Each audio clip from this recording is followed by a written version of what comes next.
juga Mas Reva. Iya, Tapi Mbak Mas Reva. Rafika, sorry Mbak, ini kayaknya kameranya mati ya? Nggak kelihatan ya? Oh, kalau di aku sih kelihatan semua sih Mas Reva, dan aku juga kameranya nggak off sih, tetap on. Tapi Sip. emang itu kadang-kadang fenomena itu emang terjadi sih Mas Reva. Oh, Kemarin beberapa siap. juga, kita aja seperti itu, tapi sebenarnya sih dua-duanya on. Coba mungkin di sini ada apa Sobat Cuan Bimani yang ngomong nih, jelas katanya. Jelas ya. Mas, Jadi muncul semua ya videonya ya Sobat Cuan Bimani ya. Tapi mungkin Mas Reva dengernya suaraku doang nih ya berarti ya. Mohon maaf, nggak apa-apa. agak jauh rasanya ya. Oke. Oke Mas Reva, thank you so much ya Mas udah gabung nih di sore hari ini. Kita mungkin break sejenak nih dari pekerjaan kita dan ngobrol dulu ya Mas Reva ya di Siap. Instagram Bimani, dan di sini Sobat Cuan Bimani udah pada berkumpul, tentunya pada penasaran ya, mungkin ngelihat tema kita di sore hari ini tentang perbankan. Pastinya kan ini adalah topik yang saya yakin banyak sekali ya Sobat Cuan Bimani yang penasaran, apakah memang Sobat Cuan Bimani mungkin mahasiswa ekonomi atau keuangan, atau mungkin bekerja di keuangan juga, atau simply punya saham perbankan atau apapun itu gitu ya, atau mungkin nggak semua itu tapi ya pengen nonton aja gitu ya buat nambah insight, semuanya tentunya boleh banget. Sore hari ini kita udah kedatangan Mas Reva ya dari BNI Asset Management. Jadi Mas Reva ini adalah Head of Channel Distribution Department dari BNI Asset Management gitu ya. Dan mungkin sekilas juga ya tentang BNI Asset Management, Mas Reva aku izin membacakan nih profilnya gitu ya. Jadi BNI Asset Management adalah bagian dari konglomerasi BNI sebagai salah satu bank BUMN terbesar di Indonesia yang telah masuk ke dalam jajaran perusahaan publik Indonesia yang diperhitungkan di kelas global. Dan dalam menjalankan kegiatan usahanya, bisnis BNI Asset Management tumbuh bersinergi dengan perusahaan anak BNI lainnya, yaitu BNI Life, BNI Sekuritas, BNI Multifinance, BNI Remittance, dan Bank Mayora juga. Dan kemudian didukung oleh pemahaman mengenai investasi pasar modal di Indonesia yang kuat, serta memiliki tim investasi yang profesional di bidangnya, BNI Asset Management siap membantu pengelolaan dana para investor melalui berbagai produk investasi reksadana ya. Jadi mulai dari reksadana yang open end, kemudian reksadana terproteksi gitu ya, maupun alternatif investment juga. Jadi ada juga misalnya reksadana penyertaan terbatas atau RDPT, kemudian juga ada juga kontrak investasi kolektif efek beragun aset ya atau KIK-EBA, dan lain-lainnya juga gitu. Jadi luar biasa sekali ya kiprah BNI Asset Management ini, dan juga tentunya Mas Reva juga nih sebagai Head of Channel Distribution Department. Nah mungkin sebelum kita mulai ngobrol nih Mas Reva boleh diperkenalkan dulu ya, dan juga mungkin dijelaskan ke Sobat Cuan Bimani sebetulnya kalau sebagai Head of Channel Distribution Department tuh di BNI Asset Management ini Mas Reva ini mengerjakan apa saja sih Mas, kita pengen tahu. Thank you Mas. Oke. Thank you. Mungkin sebelumnya thank you Mbak Rafika dan teman-teman di Bimani, dan saya mau nyapa dulu teman-teman di Sobat Cuan ya sebutannya ya Mbak Rafika ya. Jadi mungkin sebelumnya kalau mempermudah gitu ya, BNI Asset Management ini kita sebenarnya cucu dari sebuah konglomerasi bank gitu ya, Bank Negara Indonesia. Dan di sini saya Reva sebagai Head of Client Distribution di BNI. Sebenarnya tugas saya di sini adalah sebagai menjembatani gitu ya, menjembatani komunikasi antara BNI Asset Management gitu dengan semua partner apart yang kita punya gitu Mbak Rafika. Jadi mungkin secara singkatnya seperti itu Mbak Rafika. Oke Mas Reva, jadi kalau Mas Reva di sini menjadi penyambung ya antara BNI Asset Management dan Aport.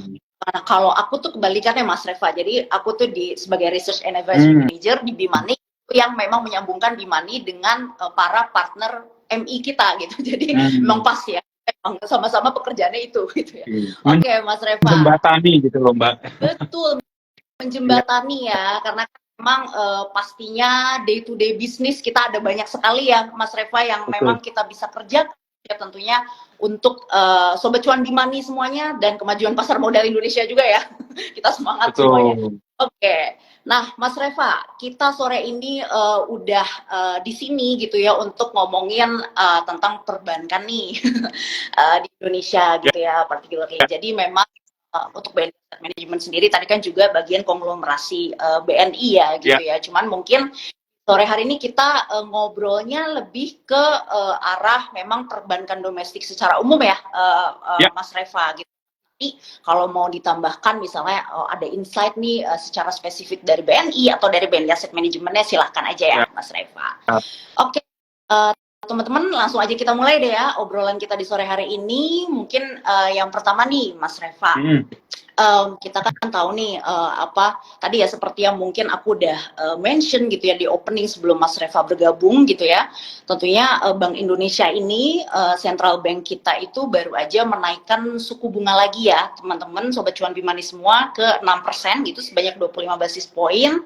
Dan ini memang dilakukan untuk menjaga nilai tukar rupiah gitu ya Mas Reva, dan tentunya kalau kita perhatikan juga secara global itu imbal hasil obligasi treasury gitu ya atau obligasi pemerintah Amerika Serikat itu tuh sedang tinggi sekali ya Mas Reva ya, jadi sempat menyentuh 5% gitu kan ya, kemudian sekarang juga mungkin di kisaran 4,9%, 5% gitu. Nah ini yang membuat tentunya apa ya, jadi imbal hasil atau suku bunga yang lebih tinggi gitu ya ibaratnya dari suku bunga kita Indonesia, apalagi suku bunga yang lebih tinggi ini ada di negara maju gitu ya yang secara kredit apa ya ibaratnya position itu ya memang secure gitu ya Mas Rifa, ini sedikit memang menjadi tantangan nih bagi kita gitu ya Indonesia. Nah kalau kita perhatikan Mas Reva dengan langkah BI tersebut gitu ya dan mungkin imbal hasil tersebut dan juga sekarang tentunya kita tahu ada tensi geopolitik gitu ya di Timur Tengah, itu sekarang aset berisiko sedang cenderung tertekan nih Mas Reva. Nah bagaimana sih pandangannya BNI Asset Management terkait fenomena ini gitu, dan kira-kira sampai kapan ya aset berisiko ini akan tertekan Mas gitu? Iya, iya. Thank you Mbak Rafika. Jadi mungkin memang kalau kita ngelihat di 3-4 bulan kebelakangan ini memang kalau kita lihat dari market gitu ya, dari global terutama, ini memang volatilitasnya lagi tinggi banget gitu ya. Jadi memang beberapa hal yang menyebabkan hal tersebut ya. Pertama memang karena kalau kita ngelihat dari negara-negara maju, terutama di Amerika, juga Eropa gitu ya, mereka ternyata dari sisi bank sentralnya sendiri ternyata tone-nya ini masih hawkish gitu ya.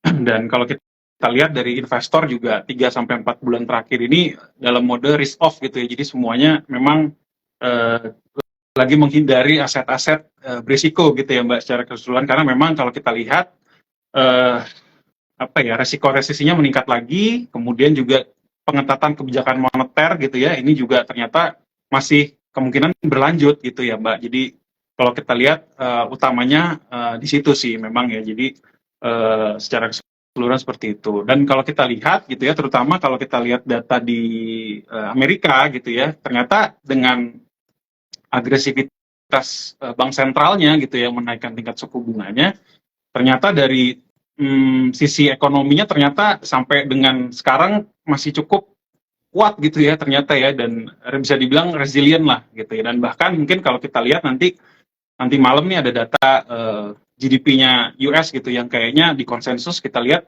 justru pertumbuhannya agak tinggi gitu ya. Jadi seperti itu. Dan kalau kita lihat juga sebenarnya di US ini setelah ya apa namanya agresivitas The Fed naikin suku bunga, dari sisi ekonominya ternyata masih bagus. Kita lihat dari beberapa leading indicators juga kayak misalkan pengangguran gitu ya, data pengangguran US-nya juga ternyata masih di bawah 4%, kemudian penambahan tenaga kerjanya juga masih tumbuh kuat gitu ya di bulan lalu, bahkan di atas konsensus pertumbuhannya. Kemudian kalau kita lihat dari sisi consumers di sana juga ternyata masih cukup kuat gitu ya, kalau kita lihat dari retail sales-nya juga masih tumbuh di 3,8% di bulan lalu gitu. Jadi hal-hal tersebut gitu ya, ini justru membuat bank sentral Amerika gitu ya, Fed ini justru memberikan ruang untuk mereka untuk apa ya, menaikkan tingkat suku bunganya lebih lanjut dan mempertahankan suku bunga pada level yang lebih tinggi gitu dalam jangka waktu yang lebih lama. Jadi kalau orang tuh bilangnya mungkin sekarang bahasa kerennya higher for longer gitu Mbak Rafika. Nah jadi hal-hal tadi gitu ya kita lihat memang menjadi sentimen negatif terutama untuk kelas aset berisiko, terutama saham dan juga obligasi. Jadi mungkin tadi Mbak Rafika juga udah mention kalau kita lihat saham gitu ya, saham global negatif, dan juga kalau kita lihat ke obligasi treasury US semuanya yieldnya meningkat gitu ya. Dan kita lihat volatilitas tersebut juga mempengaruhi kita di market domestiknya gitu ya Mbak ya. Jadi kita lihat di domestic market juga baik saham, ini juga beberapa hari ini juga volatilitasnya meningkat, dan kalau kita lihat ke yield obligasi pemerintah kita juga mungkin sekarang udah di 7, kemarin sempat 7,2 gitu ya. Jadi implikasinya juga ke domestik seperti itu. Dan apa namanya tadi mungkin terkait dengan Bank Indonesia gitu ya, yang kemarin mungkin kalau orang bilang agak sedikit mengejutkan gitu ya, kok kemarin naikin suku bunga gitu ya, padahal kalau dilihat sebelumnya ekspektasinya kan akan Gitu. mempertahankan gitu ya di level 575 gitu ya. Jadi memang kalau kemarin kita lihat sih sebenarnya Bank Indonesia ini memang harus melakukan hal tersebut gitu ya, karena kalau kita lihat utamanya adalah untuk menjaga kestabilan nilai tukar rupiah kita yang mungkin di 3-4 bulan terakhir ini mulai mengalami pelemahan terhadap dolar yang cukup signifikan. Oleh karena itu kenaikan 25 basis poin kemarin ini memang kita pikir sebagai langkah yang diperlukan sih Mbak gitu. Jadi cukup harusnya langkah tersebut cukup positif gitu ya untuk menstabilkan nilai tukar rupiah kita. Itu sih Mbak Rafika. Oke, Mas Reva, thank you. Ya, mungkin itu juga ya tadi seperti yang Mas Reva katakan, ekonomi Amerika Serikat masih kuat gitu kan, walaupun memang sebagian orang selalu bilang lagi resesi gitu, tapi kenyataannya ekonominya masih kuat gitu kan. Jadi ya memang betul nggak sih Mas Reva? Jadi sebetulnya tuh ya memang langkah Bank Indonesia kemarin juga mengantisipasi potensi tersebut ya. Jadi adanya mungkin kenaikan suku bunga Amerika Serikat nih di tahun ini atau mungkin di awal tahun depan gitu ya Mas Reva ya. Iya, jadi memang sebagai langkah mitigasi juga sih, karena ngelihat dari Fed-nya kan masih tone-nya masih hawkish Mbak sampai dengan akhir tahun ini. Jadi Bank Indonesia juga kita lihat kemarin melakukan langkah yang cukup tepat ya harusnya ya, gitu sih. Oke, Mas Reva, kalau misalnya menurut BNI Asset Management nih, apakah kenaikan suku bunga Bank Indonesia kemarin ini ya, kan akhirnya ke level 6% tuh ya terakhir, itu apakah kenaikan yang dalam waktu dekat ini kenaikan terakhir gitu Mas? Atau mungkin kira-kira melihat misalnya nanti, kelihatannya The Fed masih akan naikin gitu ya, atau seperti apa nanti keadaannya gitu, BI ini masih mungkin menaikkan suku bunga lagi nih Mas, mungkin ke 6,25% atau mungkin lebih tinggi lagi gitu? Oke. Jadi mungkin utamanya kita lihat dari kurs rupiah kita dulu ya. Jadi mungkin ke depannya kalau memang kurs rupiah kita ternyata masih terus terdepresiasi gitu ya, melemah terhadap dolar, rasanya masih ada kemungkinan untuk Bank Indonesia untuk menyesuaikan tingkat suku bunganya gitu ya. Itu pertama. Kedua, mungkin kita lihat juga dari selisih suku bunga Bank Indonesia dan juga Fed ya. Mungkin kalau kita lihat secara historis itu selisihnya juga udah mungkin sempat di 25 basis doang gitu Mbak. Yang ini juga hal yang kemarin menyebabkan kenapa terjadinya capital outflow di seluruh pasar modal kita ya, baik saham dan juga obligasi. Namun demikian kemarin setelah dinaikkan 25 basis poin oleh Bank Indonesia, spreadnya sekarang jadi di 50 basis lagi. Harusnya ini yang terus dijaga oleh Bank Indonesia supaya rupiahnya stabil dan juga mudah-mudahan capital outflow-nya juga bisa lebih stabil sih Mbak. Jadi mungkin kalau ditanya ke depannya masih ada kemungkinan Bank Indonesia untuk naikin lagi, mungkin kita rasa masih ada Mbak kemungkinannya untuk Bank Indonesia untuk kembali menaikkan tingkat suku bunganya di mungkin 25 basis poin gitu Mbak Rafika. Oke, Mas Dengan Reva. beberapa alasan tadi begitu. Oke, siap. Jadi masih mungkin ya dinaikkan lagi dari BI-nya pun ya. Oke. Nah, Mas Reva, kita mungkin masuk nih ke pertanyaan inti. Jadi dengan tadi kita mengetahui Bank Indonesia sudah menaikkan suku bunga dan mungkin masih akan menaikkan suku bunga lagi. Nah, seperti apa sih kenaikan suku bunga Bank Indonesia ini bisa mempengaruhi bisnis dan juga harga saham perbankan nih, Mas Reva? Apalagi secara year to date itu kan sebetulnya kalau kita perhatikan investor asing itu sebetulnya masih mencatatkan net sell ya sekitar 8 triliun rupiah di seluruh pasar, dan kita tahu bahwa memang kalau saham perbankan mungkin utamanya saham big banks gitu ya, 4 bank besar termasuk BNI tentunya itu jadi saham yang pertama kali dibeli oleh investor asing, tapi juga pertama kali mungkin dilepas investor asing saat pasar koreksi. Gimana tuh Mas? Oke. Iya, saya setuju juga sih Mbak ya. Jadi memang kalau kita lihat sebenarnya secara umum gitu ya, tingkat kenaikan suku bunga ini apalagi kalau dilakukan secara signifikan atau ekstrim dalam jangka waktu yang relatif singkat gitu ya, ini implikasinya sebenarnya dampaknya terhadap ekonomi itu sebenarnya cukup negatif gitu ya. Karena kalau kita lihat tingkat suku bunga tinggi, ya artinya tingkat suku bunga pinjaman itu juga tinggi ya. Biasanya kalau di environment tingkat suku bunga tinggi itu kecenderungan pelaku bisnis lah contoh, mereka akan tendensinya akan lebih relevan untuk ekspansi gitu ya, karena suku bunga pinjamannya udah tinggi gitu ya. Nah kalau udah seperti itu, apa namanya, kecenderungannya biasanya pelaku bisnis nih ya mau nggak mau mereka harus gimana caranya melakukan efisiensi lah supaya profitabilitasnya mereka tetap bisa terjaga di tengah kondisi apa namanya suku bunga tinggi gitu ya Mbak ya. Dan eh, perbankan gitu ya, industri perbankan juga ya salah satu industri yang apa namanya terdampak gitu ya dengan perubahan tingkat suku bunga gitu. Jadi cyclical memang sangat memberikan pengaruh juga gitu untuk perbankan.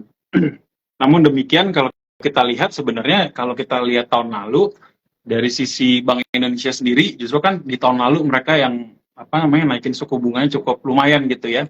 Dan kalau kita berkaca ke tahun lalu sebenarnya justru emiten perbankan gitu ya, terutama yang apa namanya yang big caps-nya gitu ya, mereka ini ternyata dapat mencetak profitabilitas yang bagus gitu loh Mbak di tahun lalu gitu ya. Jadi mungkin apa namanya implikasinya seperti itu. Dan tahun ini tuh gimana gitu ya? Tahun ini gimana? Kita ngelihat di tahun ini sebenarnya eh, secara umum gitu ya, dengan tingkat kenaikan suku bunga yang kemarin gitu, mungkin sekarang BI apa namanya suku bunga acuan BI-nya di 6% gitu ya. Dampaknya gimana sih ke kinerja atau laporan keuangan bank emiten perbankan gitu ya. Jadi kalau menurut kita sebenarnya dengan kenaikan kemarin ini harusnya dampaknya relatifly terbatas gitu ya terhadap kinerja keuangan perbankan Indonesia, terutama untuk bank-bank yang memiliki likuiditas yang bagus gitu ya, yang kapitalisasinya juga cukup besar gitu ya. Jadi kalau kita lihat gitu ya, mungkin saya memberikan gambaran juga kondisi kesehatan perbankan Indonesia tuh gimana sih gitu ya di tengah mungkin kekhawatiran siklus suku bunga yang tinggi saat ini. Jadi kalau saya lihat dari data OJK gitu ya terkait dengan likuiditas perbankan, kemudian aset quality, terus juga di sini kita lihat dari profitability ratio gitu ya. Kalau kita lihat kondisinya secara keseluruhan industri perbankan kita itu dalam kondisi sehat dan baik itu sih Mbak Rafika ya. Jadi bisa dibilang kondisi perbankan di Indonesia ini bisa dibilang cukup resilient untuk menghadapi apa namanya tekanan seperti kenaikan tingkat suku bunga ke depannya gitu ya. Jadi kalau kita lihat mungkin dari likuiditas rasio gitu ya, di September kita ada di 25,8% di September gitu ya, jadi cukup tebal dari sisi likuiditas perbankan kita, kemudian dari cukupan modal juga kita masih berada di tingkat yang bagus gitu ya. Dan kalau kita lihat juga gitu ya dari apa namanya dari tingkat DPK juga ternyata kemarin di bulan September juga masih meningkat gitu ya, stabil 6,5% di bulan September. Begitu juga dengan permintaan kredit gitu ya, ternyata di bulan lalu juga masih bisa bertumbuh stabil di 9% gitu ya. Dan kalau kita lihat optimismenya juga terlihat dari Bank Indonesia gitu. Bank Indonesia kemarin juga memberikan proyeksi bahwa pertumbuhan kredit di tahun ini masih bisa tumbuh di 9 sampai 11%. Jadi kalau kita lihat sebenarnya dari situ masih cukup optimis ya Mbak untuk apa namanya kondisi keseluruhan perbankan kita gitu sih. Oke, Mas Reva. Berarti kalau gitu sebetulnya gimana sih Mas Reva kalau di lingkungan suku bunga yang tinggi seperti sekarang gitu ya, dan juga tentunya ada tambahan uncertainty lagi nih dari tensi geopolitik gitu ya di Timur Tengah. Itu tuh bagaimana perbankan domestik kita ini bisa berstrategi, Mas? Ya, oke. Jadi mungkin untuk strateginya gimana ya? Mungkin secara umum untuk menghadapi resiko kenaikan suku bunga, ya intinya mungkin nanti secara cost juga mereka kan ada risiko juga meningkat gitu ya. Tapi demikian ada beberapa hal mungkin yang secara umum kita bisa mungkin dari perbankan gitu biasanya akan lakukan gitu ya. Pertama mungkin ya jelas seperti tadi saya bilang, ya cost efisiensi gitu ya, cara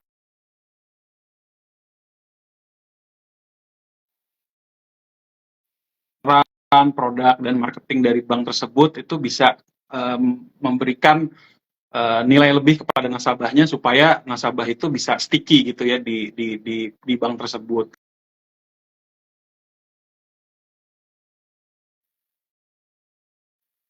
Bank-bank ini supaya apa? Supaya kalau bisa nasabahnya nih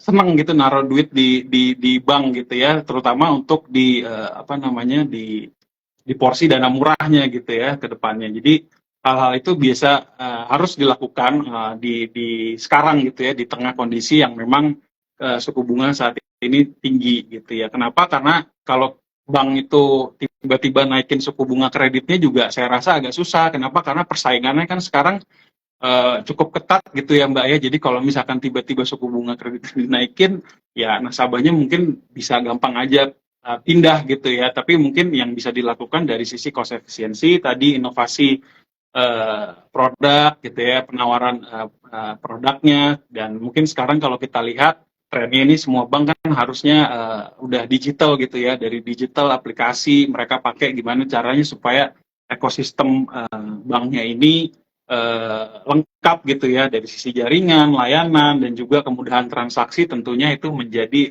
poin plus supaya nasabahnya itu sticky gitu ya kepada bank tersebut. Dan tentunya ya bank juga harus menjaga efisiensinya, terutama ya kalau bisa kita melihat bank-bank yang memiliki kasa rasio yang tebal gitu Mbak, supaya dana murahnya kan di situ ya.